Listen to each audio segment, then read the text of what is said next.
Guys, niregaluhan ako ng anak ko ng betta fish. Ayan, isa. Tapos nilagyan ko siya ng halaman. Ayan.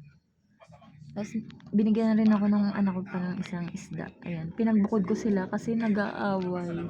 Ayan, wala pa akong aquarium. Kaya dito ko muna siya linagay sa garapon. Tapos ito na yung aking pechay na yung nakaraan, yung aking binidyohan, yung nagluto ako ng sinigang. Ayan. Buhay na siya. Ayun, may bulaklak na. Ayan, linagay ko dito sa aking fish. Ayan. Tapos linagay ko sa takip ng baso ng McDo. Ayan. Ang cute ng pechay, guys. Ayan, bumubulaklak na siya. Ayan. Hindi ko alam kung anong tawag doon sa isda na yan. Kulay white siya. Ayan. Ito yung unang binigay sa akin ng anak ko. Tapos, nag-request ako. Sabi ko, parang gusto ko yung betta fish. Ayan. Binilhan agad ako. Ayan. So, ang cute, diba? Favorite color ko. Purple and parang nagaano ng blue. Royal blue. Ayan. Ang cute-cute niya. Ito nga yung sitwasyon ng laboratory namin sa CR. Tapos ayan, binigyan na rin ako ng aquarium ng anak ko. Ayan. Lumalapit siya pag ginaganto. Itong isa napakalikot. Ito si Whitey. Ito si Purple. Guys, anong magandang pangalan ng ating isda na betta fish? Ayun. Nakaka-relax siya, guys. Ayun.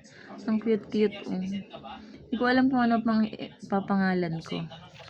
Ito pala Molly. Molly fish. Kung hindi ako nagkakamali. Ayan. Ang cute niya, kulay white. Ayan, linagay ko lang siya sa garapon. Yung pinag-anuhan ng Lady's Choice mayonnaise. Ayan. Wala pa kasi akong aquarium. Tapos nilagyan ko ng halaman sa ibabaw. Yung pechay na aking inimbento. Ayan. Ang cute nila. Dito ko linagay sa aming mesa. Tapos itong halaman ko, ito yung regalo sa akin nung Valentine's Day. Ayan, tinanim ko siya sa tubig. Nabuhay naman siya. Ayan, lumaki na. Tapos ayun, may ugat na nga siya eh. Kaya ayan, linagay ko dito sa aking isda. Ayan.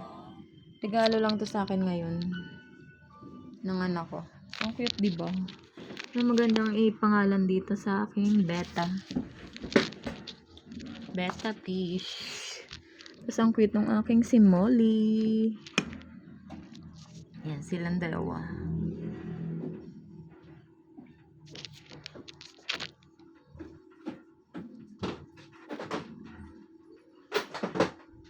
Ito yung McDo ko, guys. Nagagawa ko lang yan. Yan, ang cute ng pechay na may bulaklak na siya. Ayan, sana tumaas na siya. Ito yung linagay ko sa sinigang eh. Ayan.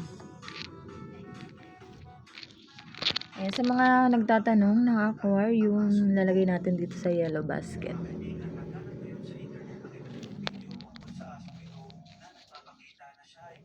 Saka yung pechay na yan.